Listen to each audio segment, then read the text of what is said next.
14ই অগস্টের পর ফের আরও একবার রাতে রাজপথ দখল করলেন নাগরিকরা। সেই একই স্লোগান, একই দাবি, একই চিৎকার। তবে এবার প্রতিবাদ চলল সকাল অবধি। বিনিদ্রা যাপন করে এবার প্রতিবাদের আগুন উঠল ছলকে। নিত্যদিনের টাইম শিডিউল ভুলে একজন সাধারণ নাগরিক হিসেবে প্রতিবাদে গর্জে ওঠেন বড় বড় তারকারা।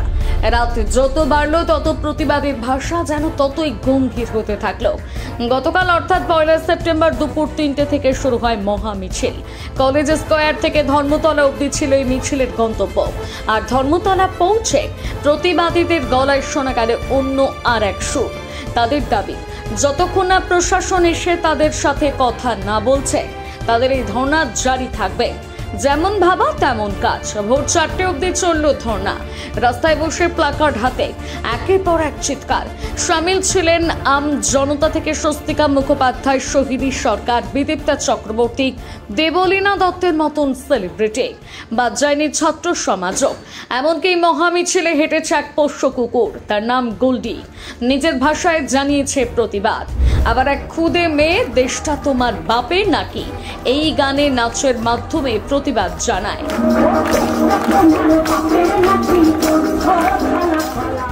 শুধুই কি তাই, অন্ধকার রাস্তায় ফোনের ফ্ল্যাশ লাইট জ্বালিয়ে গান গেয়ে প্রতিবাদের সুর তোলেন।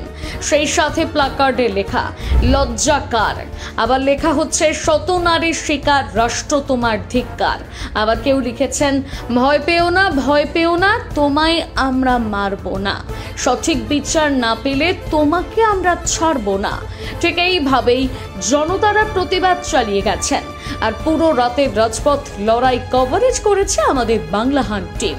প্রতি মুহূর্তে প্রতিটি সেকেন্ড নিপুণভাবে তুলে ধরেছে আমাদের সাংবাদিকরা। আর ঠিক সেই সময় বাংলাহান্টের সামনে মুখ খোলেন বাংলার জনপ্রিয় অভিনেত্রী উষসী চক্রবর্তী। আমাদের সাংবাদিকদের কাছে নিজের ক্ষোভ উগরে দিয়েছেন তিনি কি বললেন দেখুন। জাস্টিস তো পেতেই হবে, কোনো অপশন আছে? তুমি চাকরি করো, আমি শুটিং করি।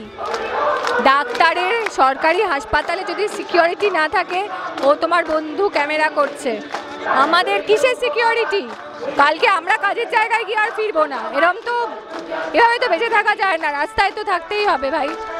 আজকে তো আমরা নাইটেই রাস্তায় আছি, আমাদের পরিস্থিতি এমন যে বাড়িতে থাকতে পারছি না, এত প্যানিক হচ্ছে ভেতরে। এইটার যদি জাস্টিস না হয়, আমাদের সবার সার্ভাইভাল, আমাদের মহিলাদের যে আমরা লেখাপড়া শিখেছি, চাকরি বাকরি করছি, এগুলোর কোনো মানে নেই। মানে এগুলোর সত্যিই কোনো মানে নেই। দেখুন, ওরকমভাবে ব্যাপারটাকে রাজনীতির রং আমি দিতে চাই না। একজন মহিলা হিসেবে আমি চাই যে আমার এবং আমার ফেলো নাগরিক যারা আছে তাদের সুরক্ষা সুনিশ্চিত। এই প্রতিবাদের মিছিলে বারংবার যাকে দেখা গিয়েছে তিনি আর কেউ নন, বাংলার স্বনামধন্য অভিনেত্রী সোহিনী সরকার। এদিন রাতেও তিনি মিছিলে নেমেছিলেন। আর ঠিক কি বললেন চলুন দেখে নিই। আমার গলাটা এমনি তো ভেঙে গেছে। আমরা তো প্রশাসন নই, আমরা সাধারণ নাগরিক। আমরা আমাদের ভোট দিই, সেই অধিকার নিয়ে আমরা রাস্তায় নেমেছি। আজকে সবাই দেখেছে, প্রত্যেকটা চ্যানেল যারা আজকে টেলিকাস্ট করেছে সবাই দেখেছে যে কত হাজার হাজার মানুষ নেমেছেন। এই মানুষের ঢল রাস্তায় যতদিন থাকবে ততদিন যতদিন না পর্যন্ত আমরা কোনো বিচার পাবো। এবার এই বিচার ব্যাপারটা কি? সারাক্ষণ ধরে আমরা দেখছি যে আমাদের দায়িত্বে যারা রয়েছেন, আমাদের দায়িত্ব পালনের জন্য যাদেরকে আমরা ভোট দিয়ে নিয়ে এসেছি, যখন ভোটের সময় যখন আমরা প্রত্যেককে দেখি, যখন হাত জোর করে আমাদের বাড়িতে এসে তারা আমাদের বাড়ির সামনে এসে তারা যখন ভিক্ষা চায়, ভোট ভিক্ষা চায়, আমরা এটাও দেখি যে এই ভোটের জন্য কত কোটি কোটি টাকা সারা ভারতবর্ষে উড়ে বেড়ায়। সেগুলো আমাদেরই টাকা, আমাদেরই ট্যাক্সের টাকা দিয়ে তারা সমস্ত কিছু আমরা তাদেরকে ভোট দিয়ে নিয়ে আসি। কিন্তু আমাদের যে প্রত্যেকটা জায়গায় আজকে 14 তারিখ রাত থেকে যত জায়গাতে আজকে এত বড় বড় মিছিল হয়েছে, সাধারণ মানুষের মিছিল হয়েছে, কোনো রাজনৈতিক পতাকা বাদ দিয়ে, কিন্তু আজ পর্যন্ত আমরা প্রশাসনকে দেখিনি সেই দাবিগুলো নিয়ে বসতে। আমরা দেখেছি যে প্রশাসনের তরফ থেকে একদল লোক তারা আমাদেরকে একটা চকলেট ধরানোর মতো করে, বাচ্চারা যখন কাঁদে তখন হাতে আমরা একটা লজেন্স ধরিয়ে দিই, সেই লজেন্স ধরানোর মতো করে আমাদেরকে কিছু নিয়ম ধরিয়ে দিয়েছে। তার মধ্যে অন্যতম হচ্ছে যে আমরা রাত্রিবেলায় যাতে কোনো রকমের কাজ না করতে পারি, সেই নিয়মে লেখা আছে যে মেয়েদের রাত্রিবেলায় কাজ থেকে বিরত থাকতে হবে। যতটা সম্ভব। এটা কোনোদিন একটা কোনো সুষ্ঠু জায়গায়, কোনো সভ্য সমাজে এটা হতে পারে না। আমরা বারবার করে আর কত হাজার বছর ধরে চিৎকার করে আমরা সমান অধিকার পাবো আমরা জানি না, আমরা সেই নিয়ে নেমেছি। আরেকটা হচ্ছে যে দুর্নীতি আমাদের এমন মজ্জায় ঢুকে গেছে, আমাদের সবার প্রথমে আগে ঘুষ দেওয়া বন্ধ করতে হবে, আর যে ঘুষ দিচ্ছে তাকে চুলের মুঠি ধরে সবার সামনে আনতে হবে। তবে এই প্রতিবাদে সবার থেকে বেশি নজর কেড়েছেন রিমঝিম সিনহা, যিনি প্রথম 14ই আগস্ট রাজপথ দখল লড়াইয়ে ডাক দিয়েছিলেন। আর এবারও তাকে দেখা গেল 1 সেপ্টেম্বরে রাতের রাজপথ দখলের লড়াইয়ে। তিনি বাংলা হান্টের পর্দায় ঠিক কি বললেন দেখে নিন। আমি এটা এভাবেই দেখছি যে একটা আগুনের ফুলকি হয়তো একটা ফেসবুক পোস্ট দিয়ে এসেছিল, কিন্তু বহু মানুষ স্বতঃস্ফূর্তভাবে 14 তারিখ এসেছেন, নিজ নিজ এলাকায় জড়ো হয়েছিলেন এবং 14 তারিখের পর থেকে এই রাত দখলের আন্দোলন কোথাও থেমে থাকেনি। আমরা কালকেও দেখেছি 31টা জায়গায় রাত দখল হয়েছে, আজকে 37টি জায়গায় রাত দখলের আন্দোলনে মানুষ পা মিলিয়েছেন এবং তারা বারে বারেই এটা বলার চেষ্টা করছেন যে তাদের আন্দোলন তাদের মতন করে তাদের রাজনীতি অনুযায়ী চলবে, এই দলীয় রাজনীতির বাইরে তারা এই আন্দোলনকে দেখছেন এবং তারা নিজের জাস্টিসের বিষয় এবং তাদের মনন বদলের অধিকারকে নিজের মতন করেই নিয়ে নেবে।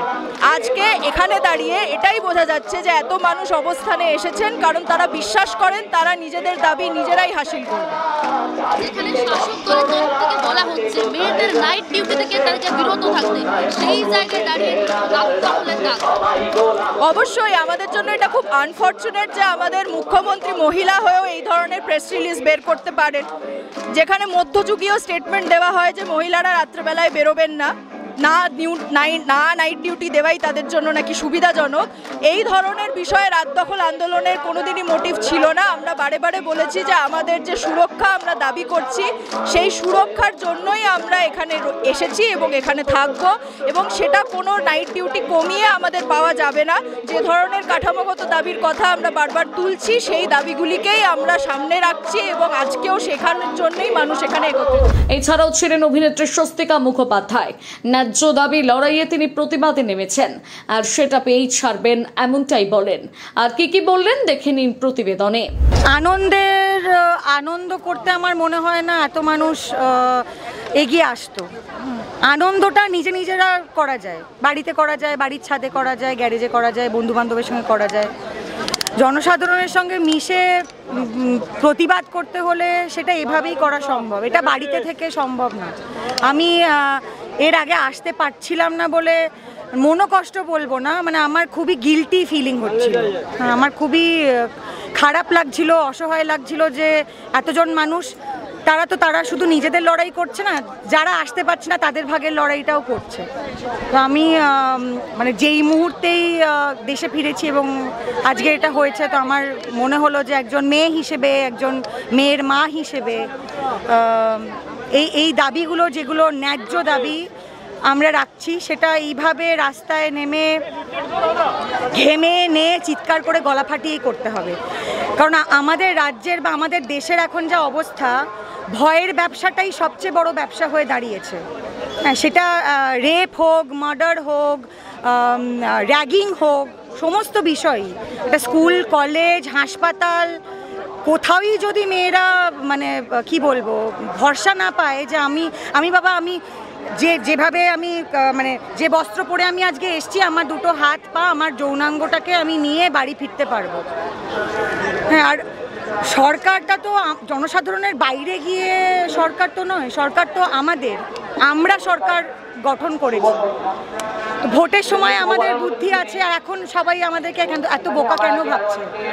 এবং সরকারের যারা প্রতিনিধি তারাও যে বারবার বলছে যে বিচার চাওয়ার কি আছে, ধর্ষককে তো আমরা ধরে ফেলেছি, আমরা তো বিশ্বাস করি না এটা একজন ধর্ষকের কাজ। তাহলে এটাকে সুইসাইড বলে ধামাচাপা দেওয়া বা এত বড়ভাবে একটা ক্রাইম সিন ট্যাম্পারিং এর প্রয়োজনই পড়তো না। শুধু তাই নয়, বাংলা হান্টের সামনে এসে খুব উগরে দিয়েছে নাম জনতারা। তারা কি বললেন দেখে নিন। 24 ঘন্টার মধ্যে একজন আসামিকে দাঁড় করিয়ে দিয়ে তারপর 24টা ঘন্টা থেকে 24টা দিনে চলে এলো।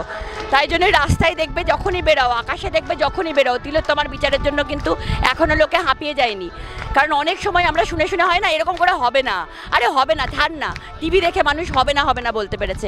এবার প্রথম যেটা সবাই বিশ্বাস করছে যে হবে, এইভাবেই হবে। গণতান্ত্রিক অধিকার আছে তো, আমরা তো ভোট দিয়েছি, আমাদের তো প্রশ্ন করার অধিকার, আমরা তো কিছু ভুল করছি না।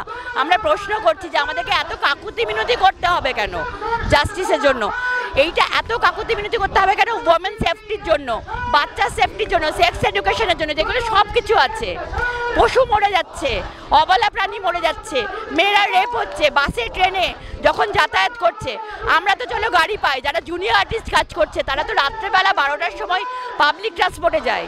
তাহলে তাদের প্রত্যেকের স্বর আজকে প্রত্যেকের রিয়ালিটি চেক হয়েছে যে এরকম করে বসে থাকলে হবে না, নিজের অধিকার নিজেকে বুঝে নিতে হবে, কারণ কেউ এসে দিয়ে যাচ্ছে না। আমরা সত্যি কথা বলে বিষয়টা আমরা কোনো রকমভাবেই দেখছি না। আমরা একটাই জিনিস যে আমরা বিচার চাই, আমরা বিচার নিয়েই ছাড়বো। তার জন্য যতগুলো রাত যাক, আজ 22 দিন হোক, তারপরে 240 দিনও হোক, আমরা সেইভাবেই ওয়েট করে যাব, আমরা বিচার নিয়েই ছাড়বো, আমাদের একটাই দাবি। প্রতিবেদনটি লিখেছে সুনন্দা মান্না, কণ্ঠে রিয়া সরকার, রিপোর্টিং এর শোভন চক্রবর্তী, গ্রাফিক্স করেছে শুভঙ্কর সরকার এবং ফুটেজ সংগ্রহ করেছে সুস্মিতা কুণ্ডু। বাংলা হান্টের আরও নিত্য নতুন প্রতিবেদন দেখতে নজর রাখুন আমাদের পেজে।